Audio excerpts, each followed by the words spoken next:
జై గురుదత్త వీక్షకులకు నమస్కారం. మా హేమా పురుష్ యూట్యూబ్ ఛానల్కు స్వాగతం. నేను మా శిష్యమిత్రుడు కిరణ్ గానుగాపూర్ సంపూర్ణ క్షేత్ర దర్శనం చేసుకున్న తర్వాత అక్కడకు దగ్గరలో ఉన్నటువంటి మరొక దత్తక్షేత్రం అక్కల్కోట్కు బయలుదేరాం. ఆ యాత్రా విశేషాలు ఏదో చూద్దాం రండి. ఈ అక్కల్కోట్ దత్తక్షేత్రం గానుగాపూర్ నుండి 75 కిలోమీటర్ల దూరంలో ఉన్నది. కారు ప్రయాణ సమయం సుమారు 2 గంటలు.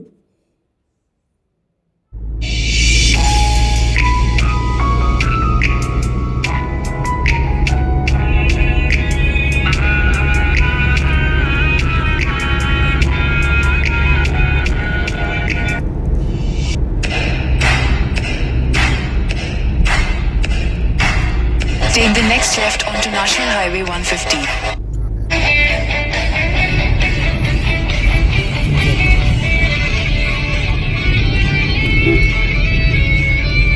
ఈ ప్రయాణంలో మీరు ఎక్కువగా చెరకు తీసుకువెళ్తున్నటువంటి లారీలను గమనించవచ్చు. ఈ అఫ్జల్పూర్ దాటిన తర్వాత మనం మహారాష్ట్రలోకి ప్రవేశిస్తాం. ఈ ప్రాంతం నుంచి మనకు మరాఠీ కల్చర్ బాగా కనపడుతుంది. మనకు అక్కడక్కడ ల్యాండ్ ఆఫ్ తోర్దాల్ అనే బోర్డులు కూడా కనపడుతుంటాయి. ఆ గుల్బర్గా పరిసర ప్రాంతాల్లో ఈ నల్లరేగడి నేలలో ఎక్కువగా చెరకు, పత్తి పంటల్ని మనం చూస్తాం.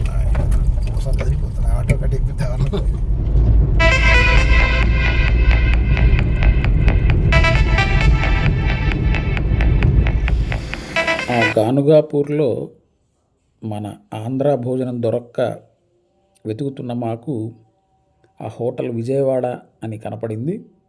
ప్రాణం లేచి వచ్చింది. కాకపోతే ఆ హోటల్ వాడు ఇంకా లేవలేదు.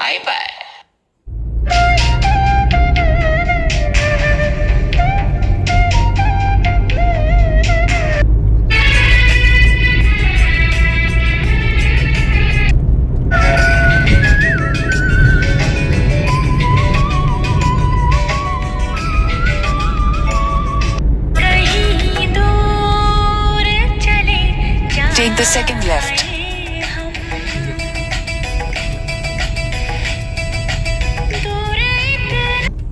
ఈ అక్కల్కోట్ అనేది మహారాష్ట్రలోని సోలాపూర్ జిల్లాలో ఉన్న ప్రసిద్ధ దత్తక్షేత్రం. ఇక్కడ శ్రీ స్వామి సమర్థ మహారాజుల వారి సమాధి మందిరం ఉన్నది. వీరిని దత్తాత్రేయుని 4వ అవతారంగా భావిస్తారు. ఈ క్షేత్రంలో మనం స్వామి సమర్థుల వటవృక్ష మందిరాన్ని, సమాధి మందిరాన్ని చూడవచ్చు. ఇప్పుడు మనం చూస్తున్నది స్వామి సమర్థుల వారు ధ్యానం చేసినటువంటి వటవృక్ష స్వామి మహారాజ్ దేవస్థానం.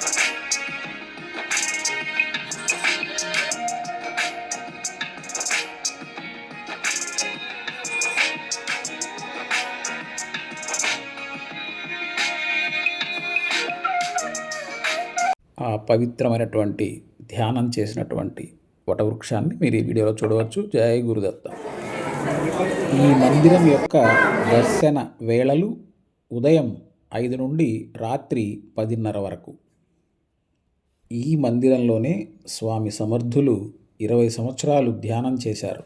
ఇక దత్త అవతారాల విషయానికి వచ్చినట్లయితే దత్త సాంప్రదాయంలో కలియుగంలోని కొన్ని ప్రసిద్ధ అవతారాలు: శ్రీపాద శ్రీవల్లభుడు మొదటి అవతారం, నృసింహ సరస్వతి 2వ అవతారం, మాణిక్ ప్రభు 3వ అవతారం కాగా ఈ అక్కల్కోట్ స్వామి సమర్థ 4వ అవతారంగా కీర్తింపబడుతున్నారు. ఇక్కడి అన్నఛత్రంలో రోజు భక్తులకు మహాప్రసాదం అందిస్తారు. ఈ మందిరం అక్కల్కోట్లో చాలా ఇరుకైన సందులలో ఉన్నది. అందువల్ల కారులో వచ్చేవాళ్ళు అక్కల్కోట్ టెంపుల్ పార్కింగ్ లాట్ అని లొకేషన్ పెట్టుకొని రావడం మంచిది. ఈ మందిరాన్ని చూసిన తర్వాత లోకల్గా చూడవలసిన ప్రదేశాలను ఒక ఆటో మాట్లాడుకొని చూడడం చాలా మంచిది. ఎందుకంటే ఆ ట్రాఫిక్లో మేము పడినటువంటి ఇబ్బందుల్ని మీరు ఈ వీడియోలో గమనించవచ్చు. ఈ మందిరాన్ని చూసిన తర్వాత స్వామి సమర్థుల వారి సమాధి మందిరం చూడ్డానికని ఇట్లా బయలుదేరాం. అష్ట కష్టాలు పడి చిన్నగా ఆ మందిరాన్ని ఎలా చేరుకున్నామో మీరు కూడా ఒకసారి గమనించండి. స్వామివారు 1878-79 ప్రాంతాల్లో తన శిష్యుడైనటువంటి చోళప్ప గోండలే ఇంట్లో సమాధి అయినారు. ఆ సమాధి మందిరం ఇక్కడ నుండి సుమారు ఒక 2 కిలోమీటర్ల దూరం ఉంటుంది.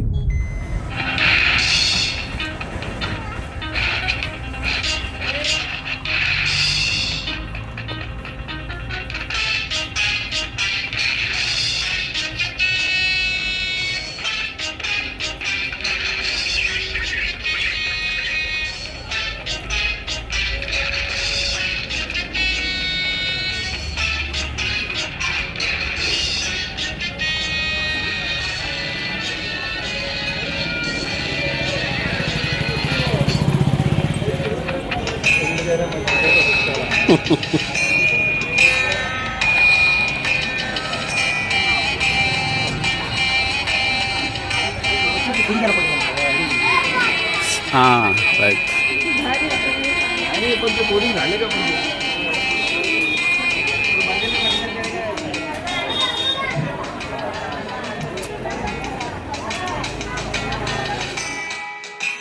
ఇప్పుడు మీరు చూస్తున్నదే స్వామి సమర్థ సమాధి మందిరం. 1856లో అక్కల్కోటకు చేరిన స్వామి సమర్థ 22 సంవత్సరాల పాటు అక్కడ నివసించి 1878-79 ప్రాంతంలో చైత్రశుద్ధ త్రయోదశి నాడు సమాధి పొందారు. ఇక్కడ మనకు స్వామివారి పాదుకా దర్శనం జరుగుతుంది.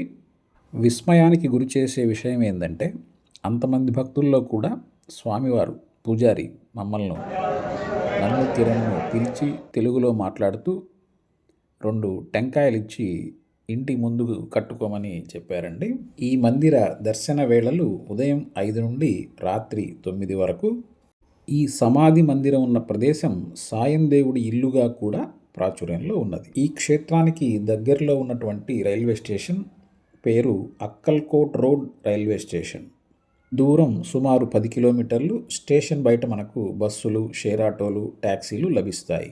సమీప విమానాశ్రయం పూణే. ఇక్కడికి సమీప పుణ్యక్షేత్రాలు తుల్జాపూర్ భవానీమాత మందిరం, పండరీపురం విఠల్ టెంపుల్. ఇవండి మా దత్తయాత్రలో భాగంగా అక్కల్కోట్ దత్తక్షేత్ర యాత్రా విశేషాలు. ఈ వీడియో కనుక మీకు నచ్చినట్లయితే, ఉపయోగకరంగా ఉందని భావిస్తే లైక్ చేయండి, షేర్ చేయండి, కామెంట్ చేయండి. సబ్స్క్రైబ్ చేయడం మాత్రం మర్చిపోవద్దు. ధన్యవాదములతో మీ పురుషోత్తం.